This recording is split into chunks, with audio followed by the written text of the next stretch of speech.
সুপ্রিয় দর্শক, এশিয়ান টেলিভিশনের নিয়মিত আয়োজন টেবিল টকে স্বাগত জানাচ্ছি আমি বাতেন বিপ্লব। আজকের আলোচনার বিষয় নির্বাচন এবং নির্বাচন নিয়ে নানা গুঞ্জন। আর এই প্রাসঙ্গিক বিষয়ে আলোচনা করার জন্য আমরা দুজন অতিথিকে আমন্ত্রণ জানিয়েছি। প্রথমেই তাদের সাথে একটু পরিচিত হয়ে নিব। আমার ডান পাশে রয়েছেন জনাব শামসুজ্জামান দুদু, ভাইস চেয়ারম্যান বিএনপি, এবং আমার একদম সবশেষে রয়েছেন মুস্তফা কামাল, সাংবাদিক, কলামিস্ট এবং রাজনৈতিক বিশ্লেষক। আপনাদেরকে স্বাগত এশিয়ান টেলিভিশন স্টুডিওতে। সঙ্গত কারণেই আমরা নির্বাচনটি আজকে এই আলোচনার বিষয়বস্তু রেখেছি। আমি মাননীয় ভাইস চেয়ারম্যানকে দিয়ে শুরু করতে চাই যে আসলে নির্বাচন 3 মাসের কেয়ারটেকার গভর্নমেন্ট যদি পারে, সেক্ষেত্রে আসলে যৌক্তিক সময় কতটুকু হতে পারে, বা নির্বাচনের আসলে আদৌ কোনো আমরা বার্তা দিতে পারবো কিনা দর্শকদের। জি, আপনাকে ধন্যবাদ। আমার সহযোগী আলোচক জনাব মুস্তফা কামালকে শুভেচ্ছা, আর যারা দেখছে এই অনুষ্ঠান তাদেরকে অভিনন্দন। আসলে বাংলাদেশের প্রেক্ষাপটে দুটা গণঅভ্যুত্থানের মুখোমুখি আমরা হয়েছে। একটা হচ্ছে 90-এর গণঅভ্যুত্থান, ওটাও ছাত্র জনতার গণঅভ্যুত্থান, আর 24-এর গণঅভ্যুত্থান।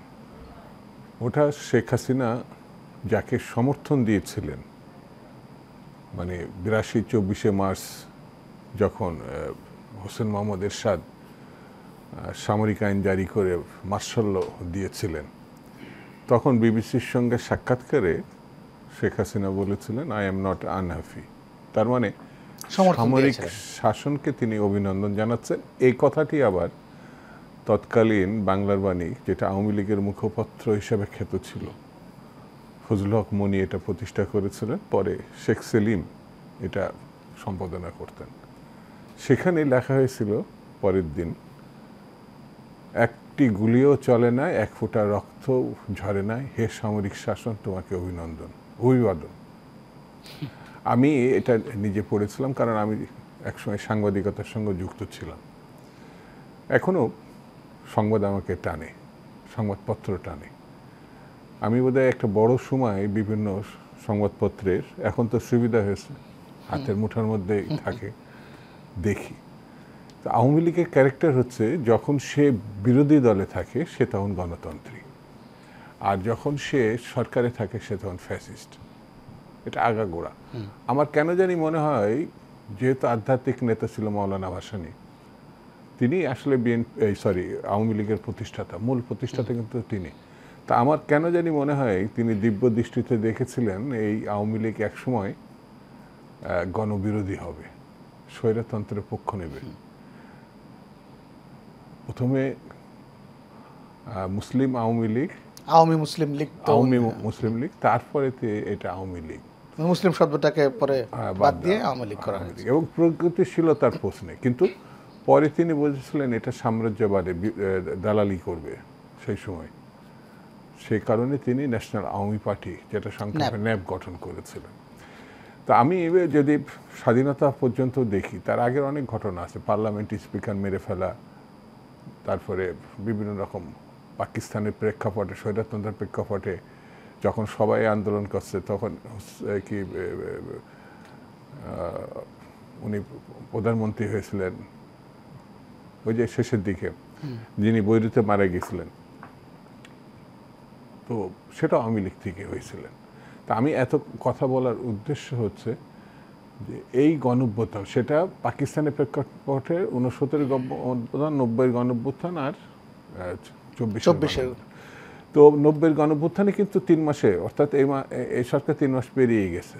তো ওই সরকার, প্রধান বিচারপতি শাহাবুদ্দিন সাহেবের নেতৃত্বে, কোনো রকম, মানে এই ক্ষেত্রের মধ্যে এই শব্দটা ব্যবহার করা যায়, আমি জানি না মুস্তফা এটা নিবে কিনা, ধানাই পানাই করেনি সেই সরকার, সংস্কার দেখায়নি, বলে নাই আমাদের সময় লাগবে।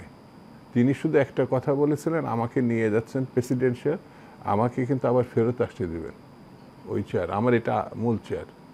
তিনি প্রেসিডেন্টের চেয়ার অ্যাকসেপ্ট করেননি, মানে থেকে যাবেন। যার পরে অবশ্য আওয়ামী লীগ তাকে প্রেসিডেন্ট করেছিল, এবং সেটা তার খুব তিক্ত অভিজ্ঞতা, সেটাও সে ব্যাখ্যা করছে। আমার কাছে প্রশ্ন হচ্ছে যে বর্তমান সরকার গত 16 বছর বা 20 বছরে মানুষের ন্যূনতম ভোট অধিকারটা ছিল না, সেটি এখনো পর্যন্ত নাই। যতক্ষণ নির্বাচন না হবে ততক্ষণ পর্যন্ত এই ভোটাধিকার তাদের কাছে যায়নি। এমনি আমি খাবার দিতে পারছি না, সহজলভ্য করতে পারছি না, আইন শৃঙ্খলা পরিস্থিতি ট্রেনে যাচ্ছে, দাবি আদায়ের নামে ছাত্ররা ইট মেরে শিশুকে আহত করছে, মাকে আহত করছে, হ্যাঁ মাকে আহত করছে। আবার দাবি আদায়ের নামে যে ঘটনাগুলো ঘটছে সেটা মানুষ নানাভাবে প্রতিবন্ধকতার মুখে পড়ছে। এখানে সরকারের কোনো কাজ আছে কিনা, সরকারের কোনো দায়িত্ব আছে কিনা, সেগুলো আলোচনা হচ্ছে না। আলোচনাটা আমি সেনাবাহিনীকে ধন্যবাদ দিই। সেনাপ্রধান বেশ কিছুদিন আগে বলেছিলেন যে মোটামুটি 18 মাস বা 2 বছরের ভিতরে হয়ে যাবে। আমরা তো সেনাবাহিনীর কাছে শুনতে চাইনি, কিন্তু সেনাবাহিনী এটা বলেছিল, আমি তাকে ধন্যবাদও দিয়েছি। পরে আসিফ নজরুল সাহেব শিক্ষক, উনিও বলেছেন সম্ভবত 2 বছরের মধ্যে মানে নির্বাচন। পরের দিন জানি না কার চাপে তিনি আবার একটু ভিন্ন ব্যাখ্যা দিয়েছিলেন যে আমাদের প্রধান উপদেষ্টাই বলবেন। প্রধান উপদেষ্টা গত বোধহয় কাল না পরশু বলেছেন 4 বছর লাগতে পারে, তার 4 বছরের কম সময়ের কথা। আবার পরে বলছেন কমও লাগতে পারে। আসলে আমি তাকে দোষ দিচ্ছি না, এক একজন এক এক কাজ। যেমন উনি রম্য রচনা লেখেন, সাংবাদিকতায় আমার মনে সবচেয়ে কঠিন কাজটা হচ্ছে রম্য রচনা লেখা। মানুষকে একটা জিনিস পড়ানো, কিন্তু সমালোচনা, উপহাস, বিভিন্ন ভঙ্গিতে মানুষকে সেটা জানানো, এটা স্ট্রেট লিখে যাওয়া একটা জিনিস। আর রম্য রচনা এটা ওনার কৃতিত্ব। আর ওনার আমাদের মিস্টার ইউনূস সাহেবের আমার কাছে মনে হয় যে ব্যবসাটা, সামাজিক ব্যবসা বিশ্ব আন্তর্জাতিক, এগুলো উনি বোঝেন। অবশ্যই স্বীকারও করেছেন যে রাজনীতির লোক তিনি না, কিন্তু রাজনীতির চেয়ারে তিনি বসছেন। যেমন আমি গবেষক যদি না হই, গবেষকের চেয়ারে যদি গিয়ে বসি, তো গবেষকের দায়িত্ব আমার নিতে হবে। আমি রাজনীতিক না, রাজনীতিকের চেয়ারে আমি যখন বসছি দায়িত্ব নিতে হবে। দায়িত্ব অস্বীকার করার কোনো পথ নেই। সবথেকে বড় কথা, আমার দল বিএনপি এই সরকারকে সমর্থন করে, কিন্তু সমর্থনের অর্থ এই নয় যে একটি অনির্বাচিত সরকারকে আমরা দীর্ঘকাল টেনে নিয়ে যাব। আমরা তার কাছে প্রত্যাশা করি যে একটি নির্বাচিত সরকারের মধ্যে দিয়ে যেসব আপদ বিপদ, বিভিন্ন সমস্যা সংকট তৈরি হয়েছে, সেগুলো মোকাবেলার জন্য একটি জননন্দিত নির্বাচিত একটি নেতৃত্ব দরকার। সেটি নির্বাচনের মধ্যে দিয়ে শুধু আসতে পারে, সেটি কালক্ষেপণ করা ঠিক হবে না। কিন্তু এই কালক্ষেপণের যে বিষয়টি আসছে, যে আসলে পলিটিক্যাল পার্টিগুলো যদি সহযোগিতা না করে, তাহলে কি আপনার মনে হয় 4 বছরেও পারবে তারা? 4 বছর কেন, অনন্তকালও এটা সম্ভব হবে না। তাহলে ইনিশিয়েটিভ নেওয়া উচিত তো পলিটিক্যাল পার্টিগুলোর। না, আমরা তো তাকে পরামর্শ দিয়েছি, যতবার বসছি, যতবার কথা বলছে, সেটা তো বলেছি। আবার বাইরের থেকেও আমরা বলছি যে এই কাজটি সংস্কার দ্রুত শেষ করে, নির্বাচন কেন্দ্রিক সংস্কার দ্রুত শেষ করে নির্বাচনে যাওয়ার দরকার। এটা আমরা কিন্তু তাকে বলেছি। কিন্তু একটা বিপদ আছে, সেই বিপদটা হচ্ছে যে এই সরকারের বাইরে থেকে যারা প্রতীত সরকার, তারা আবার নানামুখী ঘটনা তৈরি করার চেষ্টা করছে যাতে এই সরকার ব্যর্থ হয়। যে কারণেই তারেক রহমান কিন্তু খুব স্পষ্টভাবে বলেছেন যে এই সরকার কোনোভাবে ব্যর্থ হতে দেওয়া যাবে না, তাহলে আবার সামনের সময়টা একেবারে অনিশ্চিত হয়ে পড়বে। সেই জন্যে যত দ্রুত সম্ভব এই সরকারের মধ্য দিয়ে একটি সাধারণ নির্বাচনের মাধ্যমে একটি নির্বাচিত সরকার করা, সে ব্যাপারে আমাদের সমর্থন এখনও আছে, আগামীতে অব্যাহত থাকবে।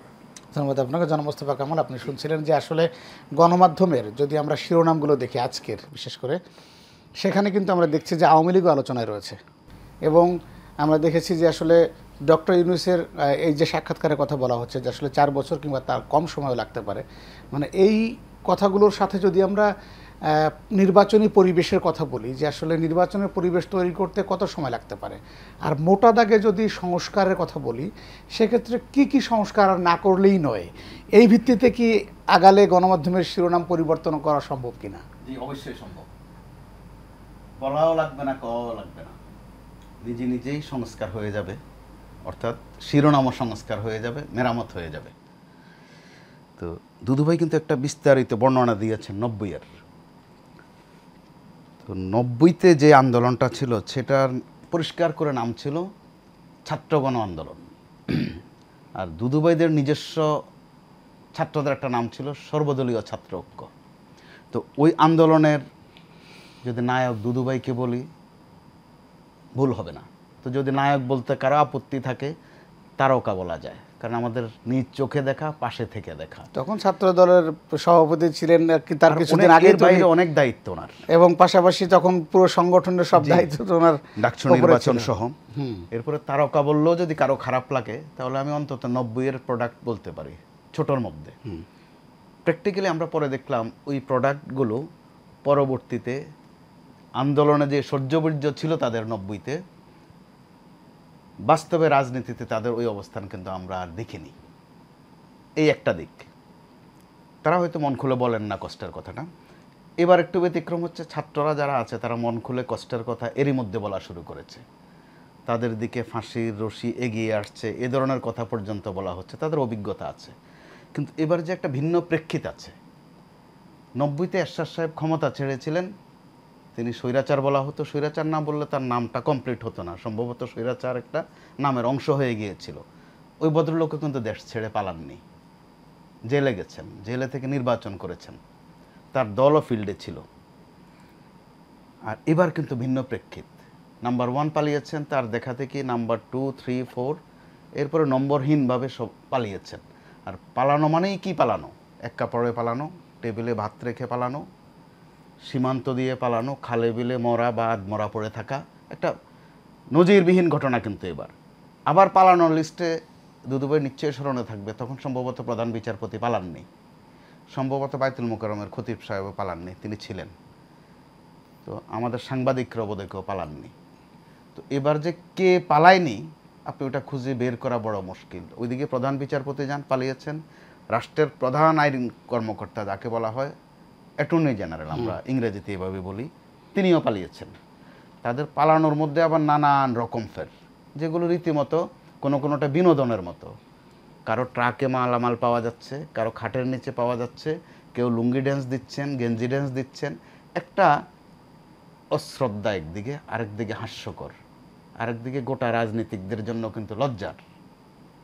শুধু যারা পালিয়েছেন বা ধরা পড়েছেন লুঙ্গি পরে আর গেঞ্জি পরে, বা সীমান্তের খালে অথবা কলা পাতায় শুয়ে আছেন, শুধু তাদের জন্য লজ্জার না, তাদের যখন নাম উচ্চারণ হয় আগে কিন্তু বাংলাদেশের সাবেক প্রধান বিচারপতি, বাংলাদেশের নামটা এসে যায়, অথবা বাংলাদেশের সাবেক প্রধানমন্ত্রী বা বাংলাদেশের সাবেক আইনমন্ত্রী, এভাবে গণমাধ্যমে বিষয়গুলো আসে, বিশেষ করে আন্তর্জাতিক গণমাধ্যমে। অর্থাৎ আমাদের জাতিগতভাবে যে অর্জন সেটাকে বিসর্জনের খাতায় তারা কিন্তু এবার নিয়ে গেছেন। আবার দলীয়ভাবে আওয়ামী লীগের সর্বনাশ বিভিন্নভাবে যা হয়েছে, এই দলের সভানেত্রী একা তার চেয়ে আরও বেশি করেছেন।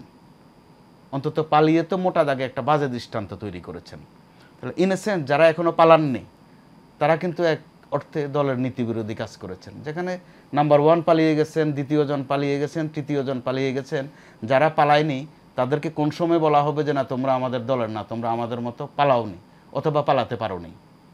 আর আপনি যেটা বলছেন যে গত 2-3 দিনের আলোচনায় আওয়ামী লীগও এসেছে, আওয়ামী লীগ আসলে আসেনি, আওয়ামী লীগকে আনা হয়েছে, সেটার একটা আয়োজন কিন্তু স্পষ্ট।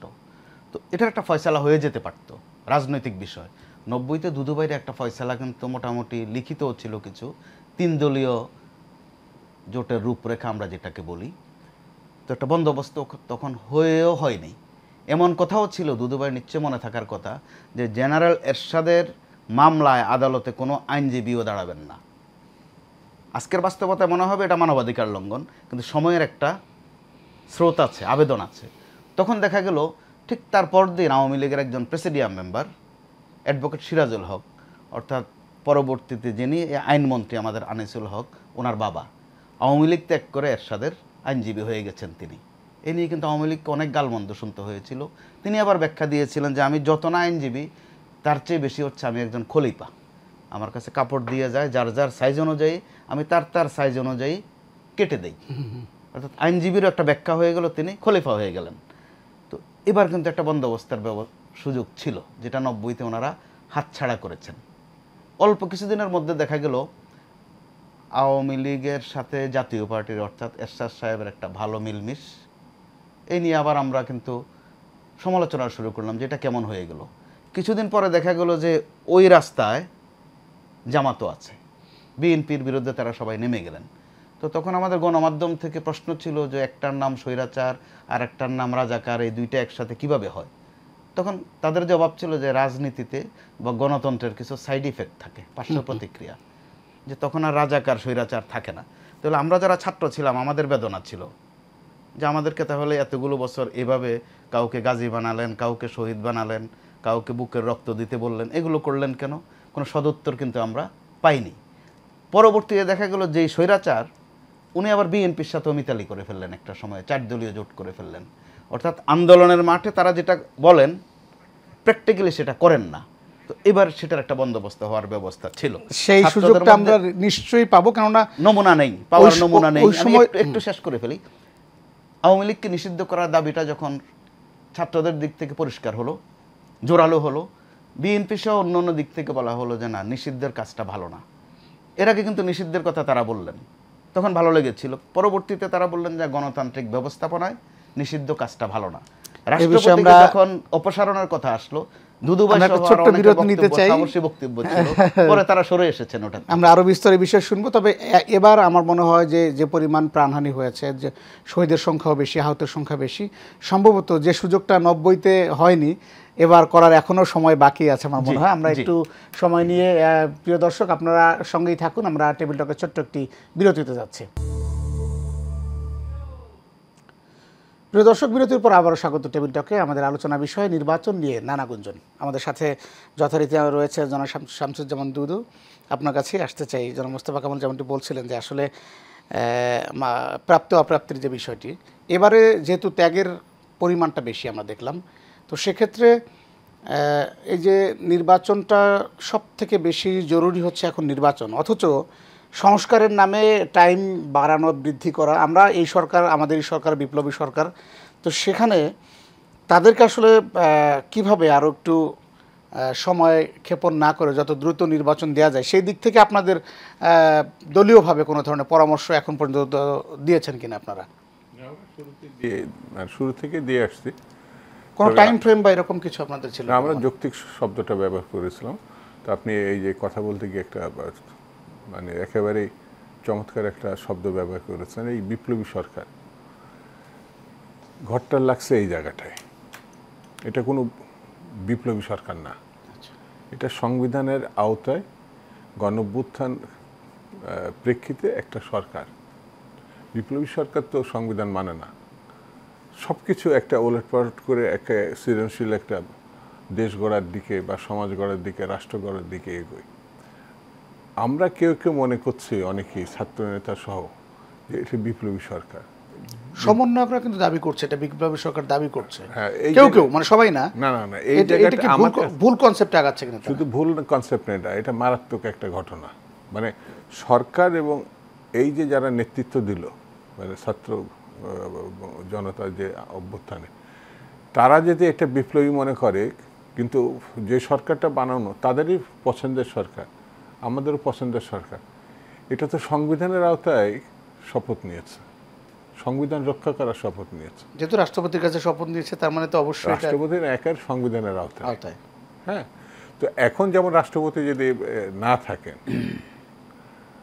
তাহলে কিন্তু সংবিধানে ব্যাখ্যা করা আছে কিভাবে আরেকজন আসবেন। তো দেখা গেল সেই ব্যাখ্যায় এমন একটা শূন্যতা সৃষ্টি এখন আছে যে উনি কোনো কারণে যদি পদত্যাগ করতে চায়, আমাদের কিন্তু ঠেকাতে হবে।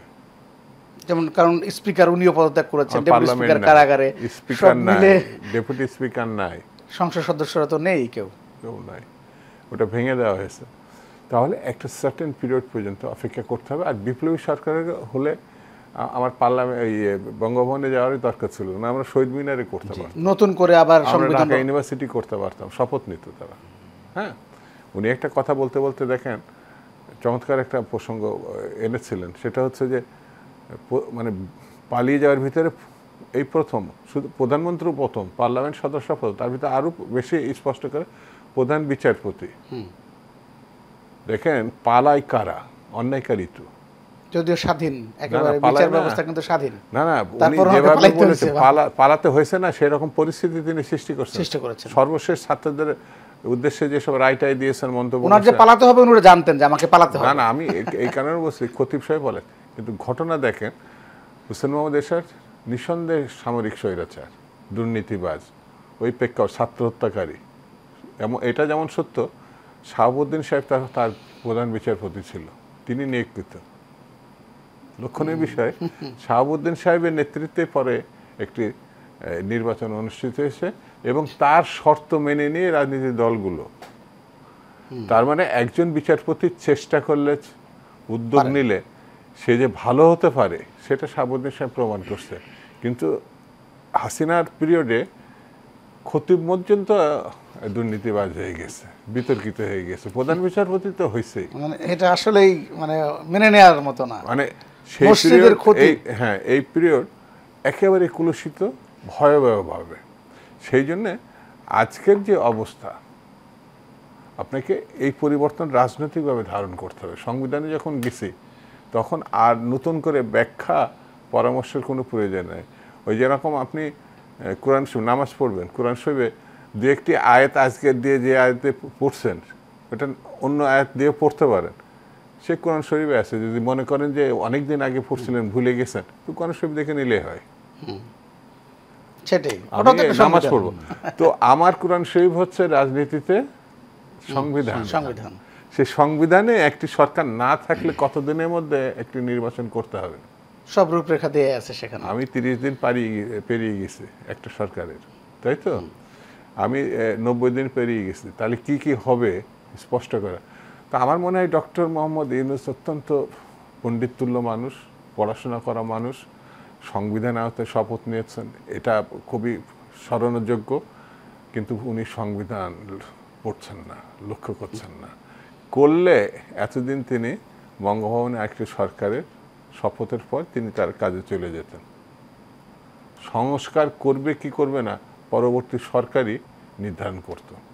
আর এটা এমন একটা দেশ, নির্বাচিত এমন একটি দেশ, যখন রক্ত দেওয়া তখন তারা দিতে পারে, যখন নির্বাচন করা তখন তারা নির্বাচন করে, যখন মুক্তিযুদ্ধ করার দরকার তারা মুক্তিযুদ্ধ করে, যখন মনে করে একটা সরকারকে দাবড়ায় দেশ ছাড়া করবে তাই করতে পারে। সেই জাতির সরকার হলে পরে একটু সতর্ক হতে হবে। এই সতর্ক কে কি বলল তার থেকে সংবিধানের স্পষ্ট বয়ান আছে। যদি না হয় সেখানে জারি জুরি করতে যায়, ধরা পড়ে গেলে তো খারাপ। সেই জন্য আমার কাছে মনে হয় মানুষের এখনও কিন্তু এই সরকারের প্রতি সমর্থন আছে, ভালোবাসা আছে। সেটি থাকতে থাকতে আমাকে মূল কাজে যেতে হবে। আর এটা তো একেবারেই পরিষ্কার কথা, অন্তর্বর্তীকালীন মানে একটা তদারকি সরকার, এটা কোনো সিরিয়াস কাজ করার জন্য সরকার না।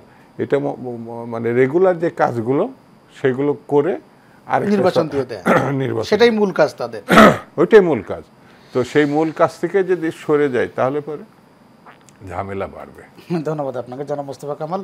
আমরা একটু যদি স্বাধীন আমাদের যে নির্বাচন কমিশন স্বাধীন, বিচার ব্যবস্থা স্বাধীন, আমাদের দুদক যদি বলি স্বাধীন, পিএসসি স্বাধীন, এভাবে আমরা যদি এগুলো একেবারে বাদ দিই, আমরা মাথা থেকে ঝেড়ে ফেলি, তারপরও আমাদের এখন যেহেতু এই সংবিধানের অধীনেই যে বললেন জনাব দুদু, উনি আমরা কিন্তু চাইলে শপথ নিতে পারতাম অন্যভাবেও, এই সংবিধানের অধীনে না নিয়েও। সেক্ষেত্রে আমাদের দায়িত্ব বেশি পড়ে গেছে এখন, কেননা আগামীর বাংলাদেশ বিনির্মাণে শিক্ষার্থীদের যেমনটি চাওয়া পাওয়া রয়েছে, সমন্বয়করা আপনি যেমনটি বলছিলেন যে সমন্বয়করা এখন নিজেই কিন্তু বলছে যে আমার জন্য ফাঁসির কাষ্ট রেডি হচ্ছে কিনা। তার মানে একটা কিন্তু দায়বদ্ধতা তৈরি হয়ে গেছে। তাহলে আরও সংস্কারের জন্য কি মানে মোটা দাগে আর কি কি সংস্কার না হলেই নয়, নির্বাচন নিয়ে কেন আমরা কথা বলছি না, মানে নির্বাচনটা নিয়ে গুঞ্জন কেন বাড়ছে? জি, স্বাভাবিকভাবেই বাড়বে। মাথায় নিতে হবে 15 বছর 7 মাস আমরা কিন্তু ঠিকঠাকভাবে কথাও বলতে পারিনি, বা একটা বলতে গেলে চারদিকে 4 বার তাকিয়েছি, নিজের দিকেও একবার তাকিয়েছি। তো বাস্তবে যেটা হয়েছে এবার চট করে 15 বছর 7 মাসের পর চট করে আমরা কিন্তু কথা বলার একটা সুযোগ পেয়ে গেছি। তো কথা বলতে গিয়ে আমরা মাঝে মধ্যে কুকথাও বলে ফেলে দুই একটা, কোনটা কথা আর কোনটা কুকথা ওই বোধটুকু কখনো থাকে না। এটা দোষের না, কিন্তু এটা পরিস্থিতির অনিবার্যতা। আলোচনা করতে গিয়ে চট করে সমালোচনাও করে ফেলি। ব্যবধান যে দুটার মধ্যে আছে ওই বোধ সবসময় থাকে না। এবার 5 তারিখে যে গোলমালটা হয়ে গেছে, সূক্ষ্ম ছিল ওই দিন। যারা আন্দোলন করেছে তারা নিজেদেরকে কিন্তু বিপ্লবী ভাবতে পছন্দ করেছে। যেই পরিমাণ রক্ত গেছে, যেই প্রাণহানি গেছে, এতে করে তাদের মধ্যে যারা বিপ্লব জীবনেও করে না, গোটা দল কিছু অন্য দল থেকে লোক এনেও যদি সমাবেশ করে, উনিও সভাপতি বা সাধারণ সম্পাদকের সম্বোধন করেন, এখন বক্তব্য রাখবেন আমাদের বিপ্লবী সাধারণ সম্পাদক। এগুলো শুনতে ভালো লাগে। বিপ্লব, গণতন্ত্র, স্বাধীনতা, এগুলো আসলে ধরেও যায় না, ছোঁয়াও যায় না, খাওয়া হয়ে যায় না, মাথায়ও দেওয়া যায় না। এগুলো উপলব্ধির বিষয়। কতটুকু বিপ্লব এটা নিয়ে বিতর্ক থাকতে পারে, কিন্তু যারা আন্দোলন করেছে, প্রাণ দিয়েছে, এক আবেগে উচ্ছ্বাসে, কিন্তু ছাত্র নেমেছে, ছাত্রের সাথে তার মা নেমে গেছে এক বোতল পানি নিয়ে, বাবা পাশে দূরে দাঁড়ানো, এক প্যাকেট খাওয়া নিয়ে আশেপাশে থাকে, পরিস্থিতিটা আপনি ভাবেন কিন্তু ওই রকম। এতে করে যারা ফিল্ডে ছিল তাদের মধ্যে একটা বিপ্লবী ভাব থাকাটা অন্যায় নয়। তো যদি ভাবলা আবার অব্যাহত রাখতে হয়, তাহলে যে সরকারটা গঠিত হবে ওটার নাম অটোমেটিক্যালি হবে বিপ্লবী সরকার। ওই বিপ্লবী সরকারটা শাহবাগেও একটা শপথ নিতে পারে, শহীদ মিনারও নিতে পারে, মন চাইলে কারণ বাজার মোড়েও নিতে পারে। কিন্তু প্র্যাকটিক্যালি শেখ হাসিনাকে হটানোটা বিপ্লবী একটা ধাত ছিল। সেটা কিন্তু সংবিধানকে জিজ্ঞাসা করে হয়নি যে হে সংবিধান, তোমার মধ্যে এই ভাব আছে কিনা, আমরা এখন শাহবাগে আছি, আমরা এখন দৌড় দিব প্রধানমন্ত্রীর দিকে, উনি পালিয়ে যাবেন, এটা সংবিধানের কোন কোন ধারায় আছে। ওই রকম না বিষয়টা, এটা একটা বিপ্লবী ছিল ওই অংশটুকু পর্যন্ত। পরবর্তীতে দেখা গেল যে আবার একটা শাসনতান্ত্রিক পদ্ধতিতে আমরা এসেছি, অর্থাৎ বিপ্লবীও না, গণতান্ত্রিকও না, নির্বাচিতও না। এটা বোঝাপড়ার সরকার, মূলত সমঝোতার সরকার। কাদের বোঝাপড়া? যারা আন্দোলনের স্টেক হোল্ডার। কিন্তু যত সময় যাচ্ছে সংস্কারের কথা আসলে যে 1 নম্বরে কোনটা, এই নম্বর নিয়ে কিন্তু গোলমাল হয়ে যাচ্ছে। কেউ বলছে আগে সংবিধান ধরা দরকার, কেউ বলছে না নির্বাচন। তো রাজনৈতিক দলগুলো যখন বলে যে না নির্বাচন আগে, তখন ছাত্ররা বলে যে যাদের এখনও রক্ত শুকায় নাই, কাতরাচ্ছে হাসপাতালে, তাদেরকে বাদ দিয়ে আপনি নির্বাচনের দিকে যাচ্ছেন কেন? একটা আপত্তি তাদের জায়গা থেকে আসতে পারে। এর মধ্যে যে বোঝাপড়াটা দরকার ছিল, সেটার অন্যতম অভিভাবক ছিলেন বা আছেন এখনও দুদুভাই সহ তার দল। তাদেরকে বোঝানো যে আমরাও তোমাদের সাথে ছিলাম। ওখানে ঘাটতির কারণে ছাত্রদের মধ্যে কারো মধ্যে একটা ব্রেন স্টর্মের মতো হয়ে গেছে যে বাংলাদেশে যা হওয়ার এটা 34 দিনে হয়ে গেছে, এবং সেটাই তারা করেছে। তো তাদেরকে এখানে বোঝানোর দরকার আছে।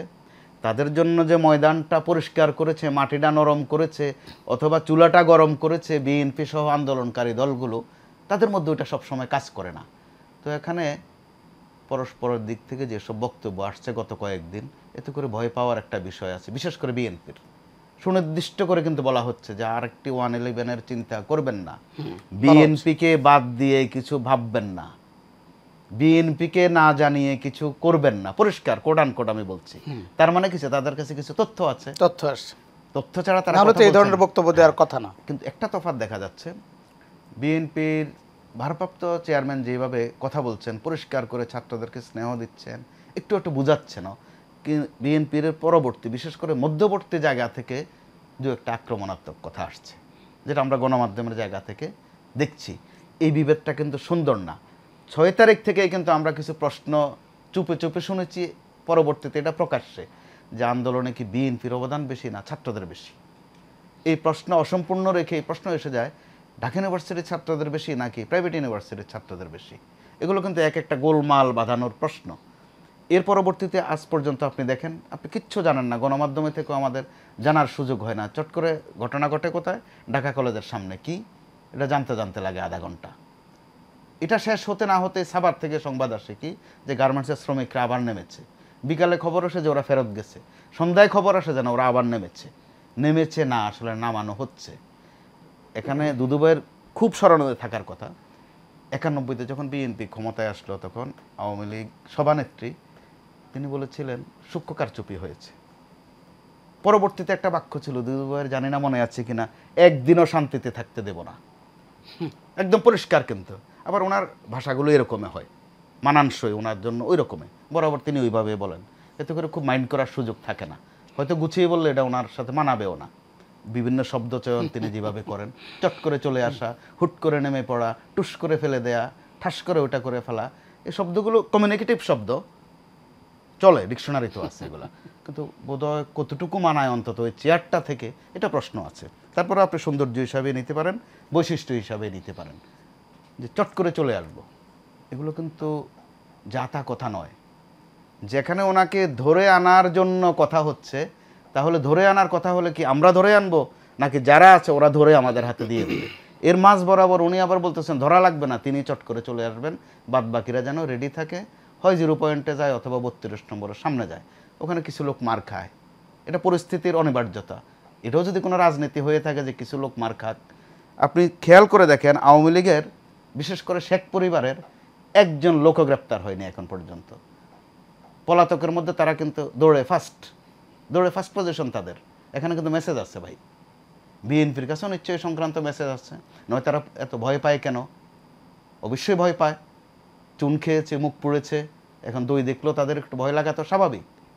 তো ওই জায়গা থেকে বোধহয় মধ্যবর্তী একটা জায়গা থেকে মুরব্বী যারা, তারা স্নেহাস্পদদেরকে বোঝানোর একটা বিষয় আছে, নয়তো কিন্তু অঘটনের একটা আলামত ঘুরছে।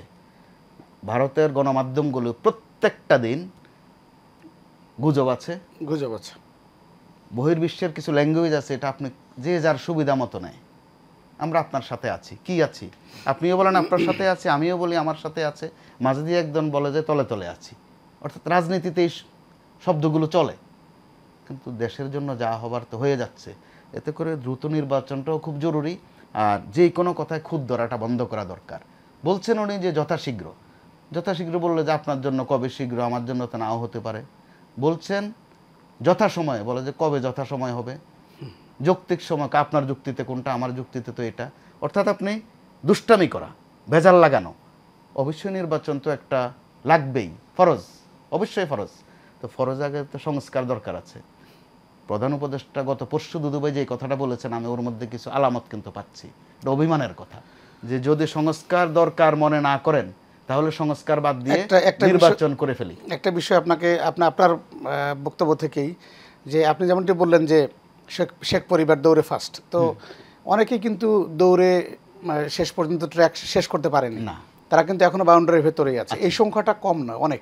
তো তারা এই যে প্রতিদিন আপনি যেমনটা বলছেন যে ঢাকা কলেজ, আজকে সায়েন্স ল্যাব, গাজীপুর, তো এখানে যে কোনো মুহূর্তে একটা বড় ধরনের অঘটন ঘটা খুব অস্বাভাবিক নয়, কেননা সীমান্তের কাছাকাছি আছেন আপনি, যেমনটা বলছিলেন চট করে ঢুকে যাবেন, এই প্রসঙ্গগুলো আসছে। তো এটা নিয়ে আমি আপনার এবং দুদুভাইয়ের কাছে জানতে চাইবো। তার আগে আরেকটি বিরতিতে যেতে চাই। প্রিয় দর্শক, আপনারা যারা টেবিল টকে আমাদের সাথে আছেন, আরেকটি বিরতিতে যাব, বিরতির পরে আবার শীঘ্রই ফিরছি, এর সঙ্গেই থাকুন।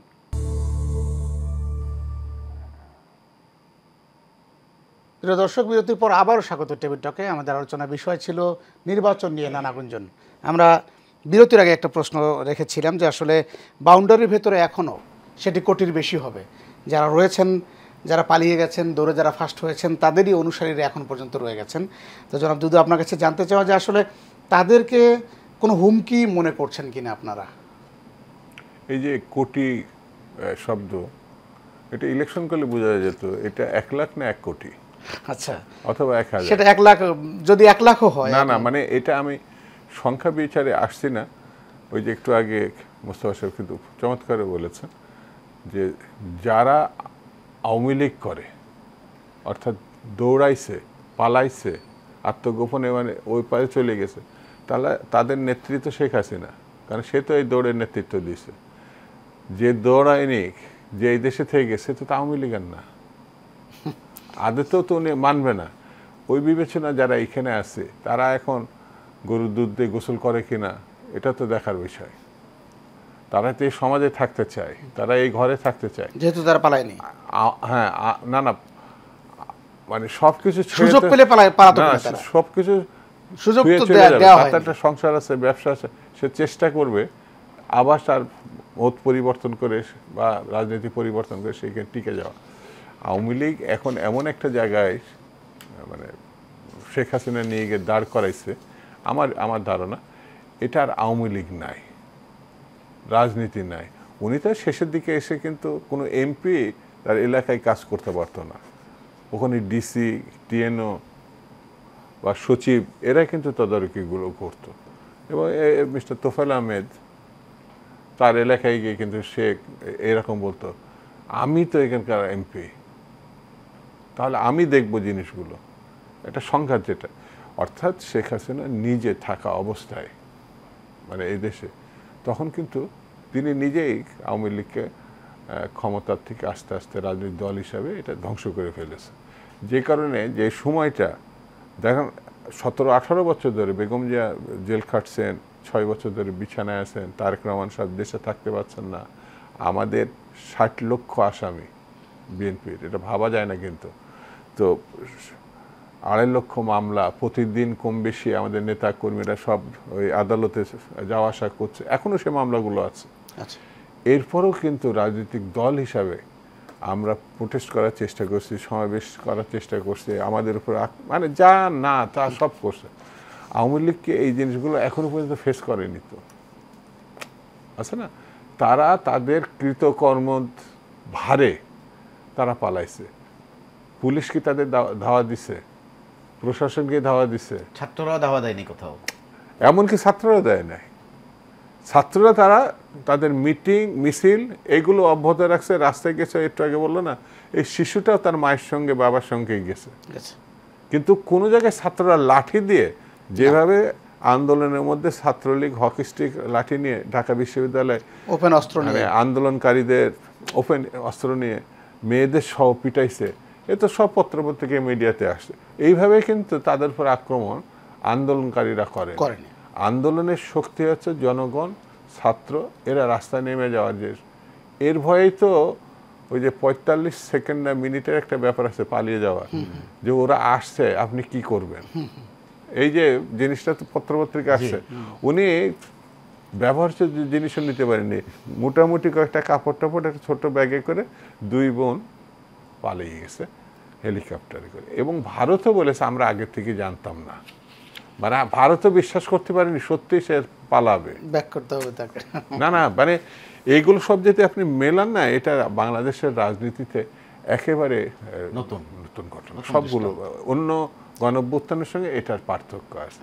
সেই কারণে আমার কাছে মনে হয়েছে যে আওয়ামী লীগ রাজনীতি করবে কিনা, তারা জনগণের কাছে ক্ষমা চাইবে কিনা, বিচারের মুখোমুখি এটি অপকর্মগুলো যেগুলো টাকাগুলো ফেরত দেবে কিনা, আমি ঠুস করে যেটা উনি বললেন ঢুকে গেলাম এসে দাঁড়ালাম, ব্যাপারটা এইরকম পর্যায়ে নাই। তাহলে কি নির্বাচন মানে তাদের জন্য তো আর মানে তাদের ভয় বা আশঙ্কা যেহেতু নেই, আপনি যেমনটি বললেন যে বাউন্ডারির ভিতর যারাই আছে তারা ইএনএফসির মধ্যে আছে, আপনার আশঙ্কা নাই? তাহলে নির্বাচন দেরি হচ্ছে কেন? না না, তাদের জন্য নির্বাচন দেরি হবে কেন? সরকার তার সংস্কারের প্রশ্নে নির্বাচন মানে একটু পিছাচ্ছে, বলা যায় সময় নিচ্ছে। আওয়ামী লীগের জন্য পিছাচ্ছে এটা ভাবার তো কোনো কারণ নাই, বিষয়টা এরকম নয়। না না, টাকা নিয়ে গেছেন, টাকা দেন, মানুষ মেরেছেন, বিচারের মুখোমুখি হন। এগুলো কি নির্বাচন আগে না নির্বাচনের পরে? নির্বাচন এখানে ব্যাপার না, ফ্যাক্টর না। না না না, নির্বাচনের জন্য তাকে ইয়ে করবে। এই যে আন্তর্জাতিক ট্রাইব্যুনালে তো অলরেডি বিচার শুরু হয়েছে হয়েছে না, শুরু হয়ে গেছে। এটা দ্রুত যেতে এগোয়, মানে এবং এগোবে বলে আমার ধারণা। তার জন্য আমাদের অপেক্ষা করতে হবে। একজন খুনি, গণহত্যাকারী, লুটেরা, তার জন্য নির্বাচনে আমরা অপেক্ষা করতে হবে। তাহলে আলোচনায় যে নিয়ে আসছে গণমাধ্যম, যেটি আমরা দেখলাম, এটি আপনাদের কাছে কোনোভাবে ভাবনার বিষয়? জানি না, গণমাধ্যমের লোক, আমি একসময় গণমাধ্যমের লোক ছিলাম, সাংবাদিক আমও ছিলাম। আপনার তো দেখছেন এই যে ইয়ে কার্ডটা বাতিল করছে, অ্যাক্রেডিটেশন কার্ডটা বাতিল করছে, তারা সবই সিনিয়র, একদম ইকবাল সোবহান চৌধুরী থেকে শুরু করে শ্যামল দত্ত বা ফারজানা রুবা পর্যন্ত, সাংবাদিকতা 127 জনের সাংবাদিকতা মিনিমাম নীতিবোধ যেটা, তার ধারে কাছে তারা ছিলেন না। এখন মনে হবে তারা সিনিয়র মানুষ। তারা একটা খুনি, লুটেরা, হত্যাকারী, যার চরিত্র তাদের চরিত্র একরকম। ধন্যবাদ আপনাকে। সেই জায়গাটা আপনাকে ভাবতে হবে, না ভাবলে পরে ওই গণমাধ্যম, আমি বলবো এখনো 95%ই যারা আছে তারা কিন্তু ওই হত্যাকারীদের এবং ওই সরকারের সমর্থন নিয়ে তারা ছিল, কি প্রিন্ট কি ইলেকট্রনিক্স মিডিয়া। এটা যদি তাদের মানসিকতার পরিবর্তন হয় আলহামদুলিল্লাহ, আর না হলে নতুন করে এই লাইনগুলো নতুন করে যোগ করতে হবে। Thank you. আমরা একটু জনাব মোস্তফা কামাল আপনার কাছে গণমাধ্যমের বিষয়টা যেহেতু উঠে এসছে এবং গণমাধ্যম শিরোনাম দিয়ে শুরু করেছিলাম আমরা, আজকে আমরা দেখেছি যে প্রেস সেক্রেটারি উনি বলেছেন যে গণমাধ্যম কোনো গণমাধ্যম শিক্ষার্থীদেরকে সন্ত্রাসী আখ্যা দিয়েছিল তখন আন্দোলনের সময়, তাদেরকে চিহ্নিত করা হবে। মানে এটা জাস্ট এটা উদাহরণ হিসেবে আমি জি। বলছি যে আসলে এই গণমাধ্যমের সংস্কার শুরু হয়ে গেছে, এর মধ্যে কমিশন গঠন হয়েছে, এবং আদৌ কতটুকু হয়েছে আসলে এটা কতটুকু করা প্রয়োজন, অবশ্যই করা নির্বাচনের খাতিরে কতটুকু করা করা প্রয়োজন? প্রয়োজন হচ্ছে, আমি বেশি বলবো হওয়া প্রয়োজন স্বপ্রণোদিতভাবে। আপনি চাপ দিবেন, আরোপ করবেন, এরপর আমি বলবো আমি ভালো হয়ে গেছি। সংস্কারের আর একটা কাছাকাছি শব্দ ভালো হয়ে যাওয়া।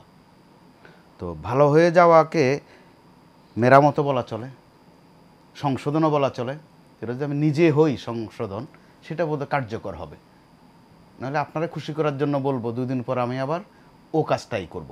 আর গণমাধ্যমের যে বিষয়টা আপনি বলেছেন যে ছাত্রদেরকে না আজে বাজে শব্দ বলা হয়েছে, সেটা বরাবরে যারা ক্ষমতায় থাকেন, আন্দোলনকারীরা নিজেদেরকে সংগ্রামী মনে করেন, বিপ্লবী মনে করেন, কিন্তু ক্ষমতায় যারা থাকেন তারা অন্যটা মনে করেন।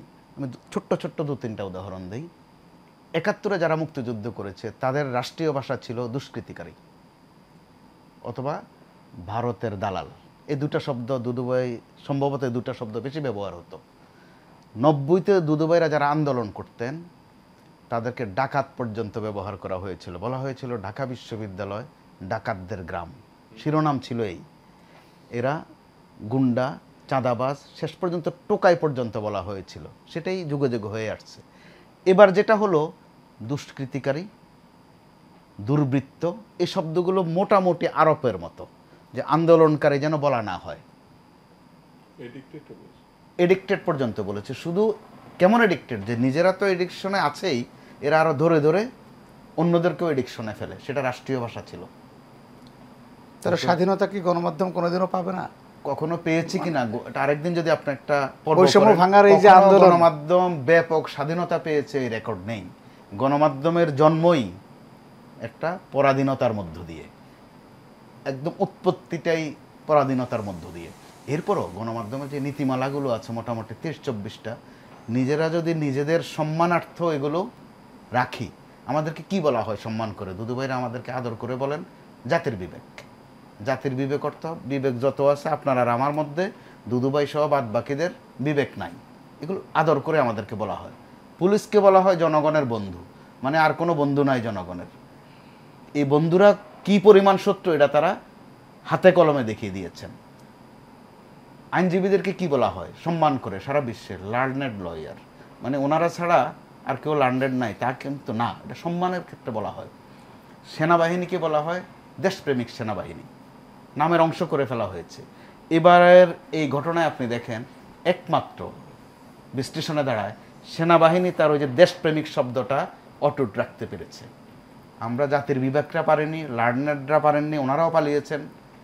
এমনকি যাদের নামের আগে আল্লামা ওনারাও পারে, অথবা আরও শব্দ আছে হুজুর, হজরত, এই ধরনের শব্দ ব্যবহার করা হয়, ওনারাও কিন্তু নিজেদেরকে আসলে কলঙ্কিত করেছেন। তো শুধু সেনাবাহিনী কিন্তু তার দেশপ্রেমিক শব্দটা রক্ষা করেছে, যে মধ্যস্থতাটা করেছে, এটা ইতিহাসের একটা অংশ হয়ে থাকবে সেনাবাহিনী। আমরা একদম 1 মিনিটের নির্বাচনের গুঞ্জন আমরা কতদিন শুনবো? আর শোনা ভালো, একেবারে সঠিক রূপরেখা বা অবশ্যই শোনা ভালো, আলোচিত হওয়া ভালো। বিএনপির দিক থেকে যদি প্রেশার গ্রুপ না হয়েও অন্তত মাঝে মধ্যে একটু মনে করিয়ে দেওয়া হয়, সেটা ভালো হবে। আর ভয় যাচ্ছে যেটা, আরও প্রধান উপদেষ্টা যেটা বলেছেন, যদি রাজনৈতিক দলগুলো চায়, জনগণ চায়, সংস্কার ছাড়াই নির্বাচন করে দেবেন, এটা কিন্তু ভয়ানক কথা। যদি অভিমানের কথা হয়ে থাকে, আসলেও সম্ভব, সংস্কার ছাড়া নির্বাচন করা সম্ভব। আমি 30 সেকেন্ডে বলে ফেলি, 14 অথবা 18 অথবা 24 বিনা ভোটে বাক্স ভরিয়ে দেওয়ার এক্সপার্ট লোক চেয়ারে চেয়ারে কিন্তু এখনও আছেন। পুলিশ প্রশাসন দিনের ভোটটা রাতে করে ফেলার যে এক্সপার্টিজম, যে বিশেষজ্ঞতা, ওই লোকগুলো কিন্তু ঠিকঠাক মতো বিভিন্ন চেয়ারে আছেন। কেউ কেউ নিজেদেরকে বঞ্চিত দাবি করেন, কেউ কেউ নিজেদেরকে বঞ্চিত তো দাবি করেনি, নির্যাতিতও দাবি করেন। আসলে ওনারা কত বঞ্চিত ছিল ত্যাগীও দাবি করেন। ওনারা যে কি ত্যাগ করেছেন এই কয়েকটা বছর, এটা দুদুভাইদের কাছে তথ্য থাকার কথা। এটার জন্য অনেক খোঁজা লাগবে না। 14 সালে নির্বাচনে কে কোথায় দায়িত্ব পালন করেছেন, 18-তে কে কী করেছেন, 24-এ কী করেছেন, এগুলো একদম পরিষ্কার। কোনো ইনকোয়ারি কমিটি দরকার নাই কিন্তু। তো ওনাদেরকে দিয়ে তো 3 দিনে নির্বাচন করে ফেলা সম্ভব, 3 মাসও লাগে না। অর্থাৎ পরিবর্তিত পরিস্থিতিটা কিন্তু আমলে নিতে হবে। এবার কোন পরিস্থিতিতে আমরা এই সরকারটাকে পেয়েছি? কারণ এই সরকার যেন তেন সরকার না, শুধু তত্ত্বাবধায়ক বললে কম বলা হবে, বিপ্লবী বললে হয় বেশি বলা হবে।